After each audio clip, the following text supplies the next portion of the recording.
because my mother was, when they broke up, so the sad story of my father, which I've never told, but I'll tell it now. My father was in the Air Force. He discharged.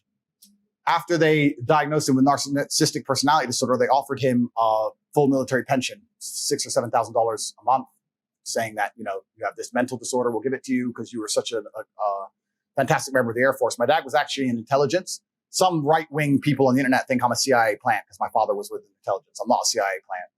But my father was in intelligence. So when my father joined the Air Force, he got on the bus, like everyone else did back then in Alabama, got on the bus.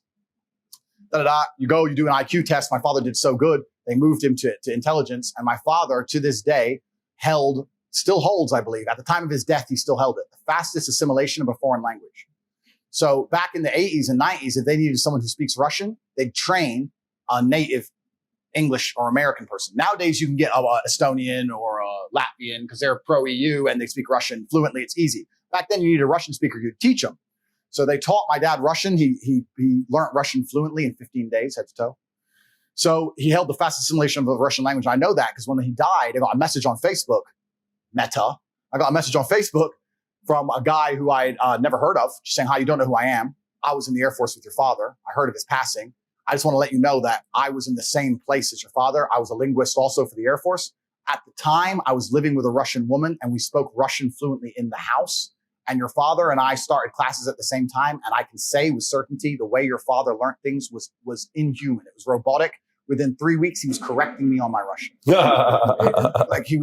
That's who he was, right? So he spoke Russian and Spanish and German. We were also in Berlin at the fall of the Berlin Wall. So he did a lot of things. So he was a linguist. So he used to listen to the bugs. If they bugged a room, he'd listen to the bug in Russian and translate it. So that's what my father did. But anyway, when they discharged him, they said he had narcissistic personality disorder. And the reason they said he had that is because he refused to listen to one of his commanders. I don't know the exact story, so I don't want to say it on tape, but he refused to listen to one of his commanders about a recording on a tape. And my father was arguing with him about the translation of a certain word. My father believed it was slang for something else. Superior believed it was something else. They got into a personal beef. It developed over months and months and months of arguments about translations. And eventually, my dad ended up being told to sweep outside for 8 hours a day. And I got to the point where my father got discharged. So when they discharged him, they diagnosed him with narcissistic personality disorder because they said he wouldn't listen. And they offered him this military pension and he refused it. He said, my sanity is not for sale. Huh. And I know that line because my mother used to scream all the time when we were broke in the house. You could have had money, Emery. My sanity's not for sale. Because we went broke. Because now we went broke. Now we went broke, right? So I remember them arguing, Emery, we could have had money. Now we're broke. So because he became a professional chess player, he couldn't pay the bills, and we were living in Indiana and South Chicago. We were in the ghetto with no money. So I remember him saying that all the time. So eventually, my mother was English. We decided to move back to England because England has social housing. You get a free house and you can get benefits and that kind of thing. We moved back, and my father stayed there. So I didn't see my father very much from the time I moved. But my mother was always in charge of keeping me alive, and he was just in charge of like giving me the lessons and stuff. So yeah, it was an interesting life. But he was a super principled man. Like he turned down money.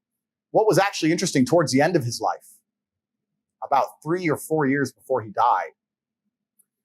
No, it must have been way before that because I didn't have money yet. Maybe 10 years before he died, he called me and said, I've been principled for so long and the way the world's turning and what American government's doing. And maybe I should have just signed. Or do you think I should have just signed? He didn't say maybe. He said, do you think I should have just signed? I said, no, Dad, no, you get to live with a pure heart. You shouldn't have just signed. Because your mother's saying that I should just sign it now and because I get back pay. Sign what exactly? Sign the narcissistic personality disorder, sell his sanity and get back pay, which at the time would be like $500,000. By the way, just so you know, a lot of people signed it. A lot of military. I mean, people who got out, you signed, you get all this incredible pension, back pay. And why do they want you to sign this? Why do they want his father to sign this? They wanted to sign it because he admits fault. It's all your fault. You're wrong about everything. You're a psycho. Your sanity is for sale. You sell your sanity for $5,000 a month. Your disability is for sale. Your disability, yeah. Ah. So he found out that he could get back pay if he signed it. So he had a long conversation with me, and I said, look, Dad, I think you did the right thing. I'm so proud of you. And we talked back and forth. And he said, you know what? Your mother, this is the time we didn't have money. Your mother is a dinner lady. My mother was a dinner lady at this point. After we moved to England, we had some things, but she was a dinner lady. She got like $400 a month for cleaning plates. She had arthritis. She was starting to get bad knee from standing up all day. Because, I'm not even with her anymore. She calls me so many headaches, but I can't let her just wash dishes, son. I might just sign it. I was like, well, Dad, the choice is yours. And my dad agreed. He goes, look, I'm running out of time anyway. I'm running out of life. I taught you boys a lesson. You know what? He went to sign it. He went to the military to try and sign it for the back pay. They declined him. He said, you're not crazy anymore. No, wouldn't give him the money. Funny that. So let's talk about, that's another story. So when he died, I still didn't have that much money. But then after he died, luckily I started to make money about a year, 2 years later. And because he tried to retire my mother, obviously I also have an own debt to my mother. The first thing I did when I made money was retire my mother. So I'd say to this day, about 15 to 20% of my income goes to my mother. And she has panic attacks. Like she'll check her bank and be like, what is it? This is too much money. I can't buy it. She's like scared of it. I'm like, just buy a Lambo. Chill. It's fine. So I make sure she's super well Mommy Tate in the Lambo riding down the street. Yeah. What's up, bitches? So she's running around the world on these cruises and shit. So I retired my mother because that was one of my dad's last attempts at appeasing her. So yeah, she's retired. So I have a really good relationship with my mother. But my mother